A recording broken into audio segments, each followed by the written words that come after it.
I am open and receptive to all good. Do that with me for a minute. I am open and receptive to all good. How does that feel? Does it really feel wonderful for everybody?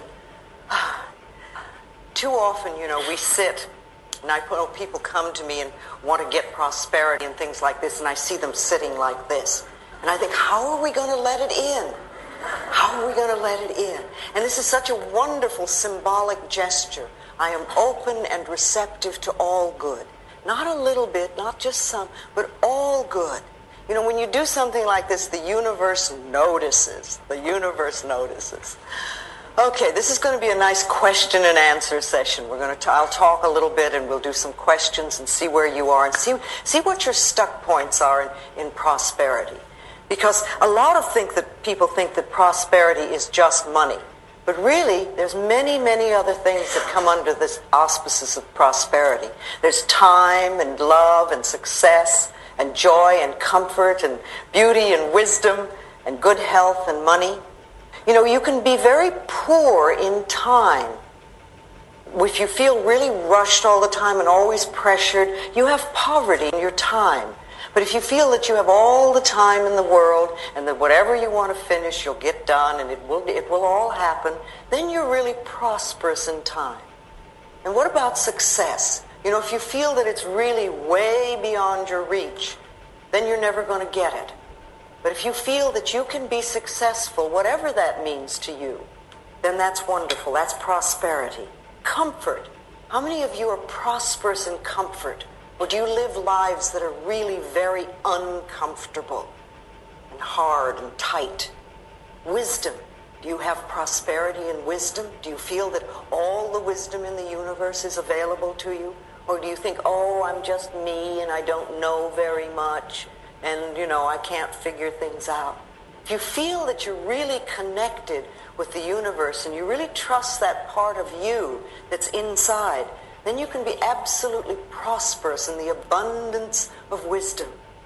And what about love? Do you feel that you have an abundance of love? Or are you very poor in love? Is there just a little bit of it in your life? How about joy? Do you feel you're really prosperous and have an abundance of joy? Or is that something you just allow yourself a little bit of now and then? And you really are very poor in joy. And then what about beauty? Do you see beauty everywhere? Do you allow yourself to experience an abundance of beauty? And what about good health?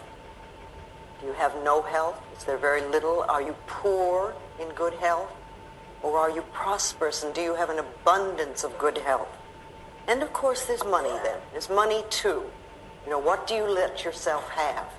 Are you poor in money or do you have an abundance of it? I like to use that image a lot, the ocean, standing in front of the ocean with a container in your hand. And you're there and you have this container, but what is it? Is it a thimble with a hole in it? Is it a small cracked cup?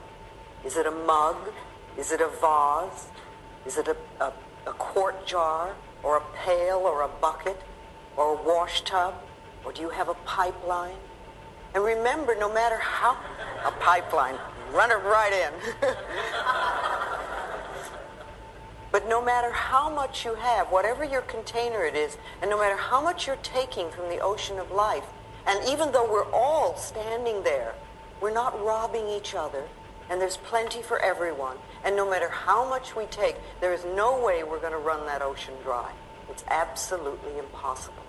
And if you can see yourself standing at the ocean of life in the same way, and remember the container that you have is your consciousness, and you can always change your consciousness.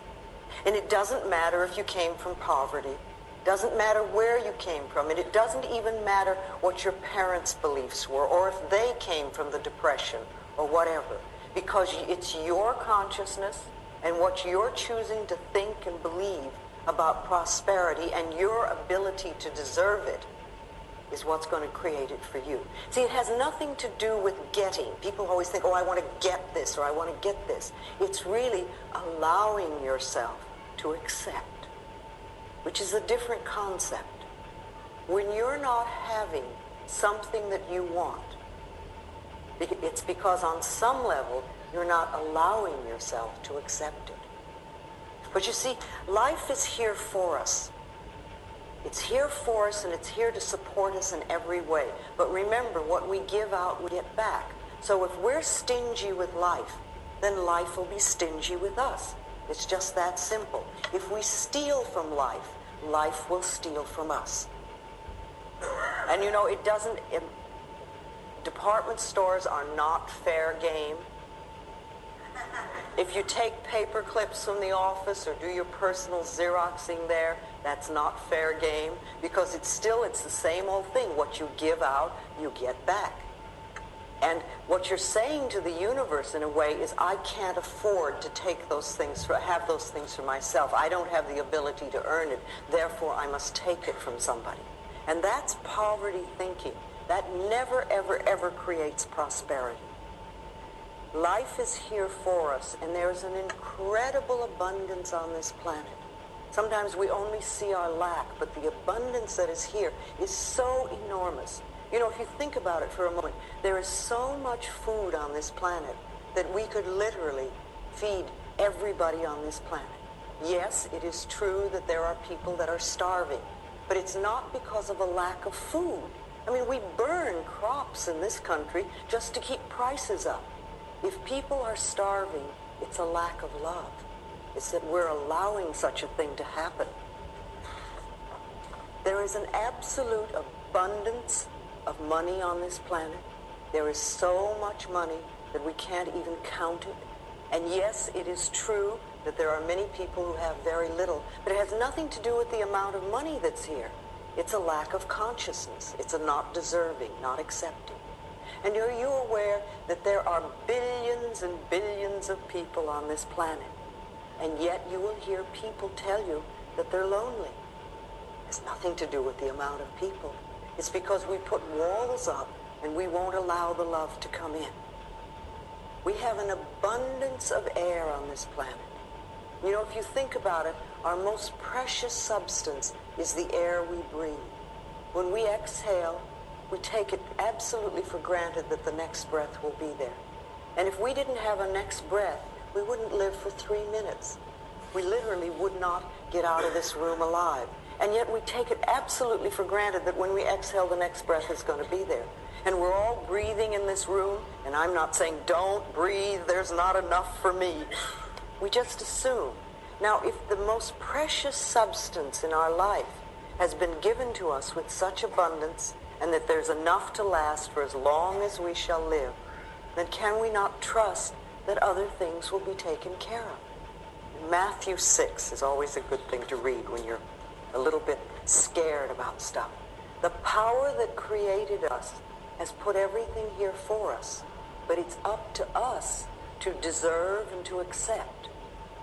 That's what we need to do. You know, what we concentrate on increases. So you want to be very careful that you're not concentrating on debt and lack and bills and negativity, because that's what's going to increase it in our life. If you can concentrate on bills and see them as enemies, then they're going to be enemies, and you will never, ever have enough to really take care of them. Bills are wonderful things. It means that somebody has trusted us enough to give us their service or their product, knowing that we have the ability to pay it. And if we can welcome those bills with love and rejoice, and when you write a check out to pay it or you pay a bill, absolutely rejoice that you're able to do it, and know that what you're sending out is coming back to you. See, too often we think, oh, another bill, or we write the check and say, oh, there isn't enough or whatever. But start feeling a good flow with this whole thing. Self-image is very important, because self-image, feeling good about yourself, is prosperity. Prosperity begins with that. Doesn't matter how much money you have, if you don't feel good about yourself, you're never going to enjoy it.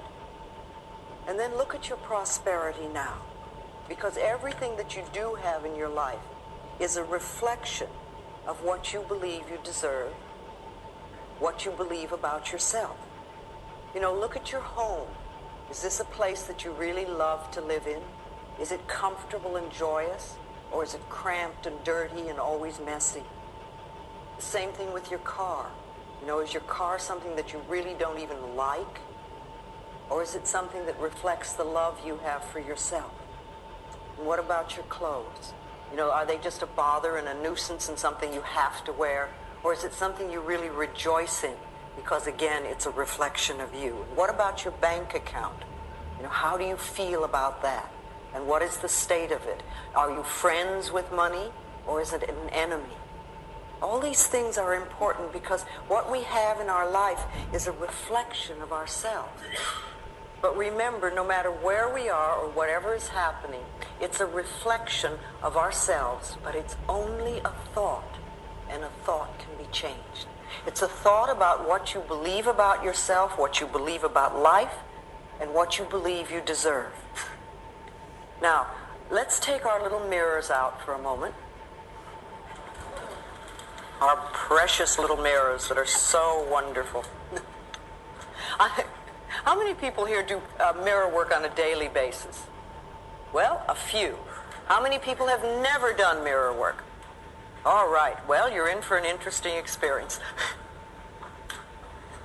The reason I like mirrors so much is that they really move you through stuck places because they reflect to you almost instantly what your beliefs are that are against you. Okay, let's look into the mirror for a moment. Look into your eyes and just say to yourself, my biggest fear about money is...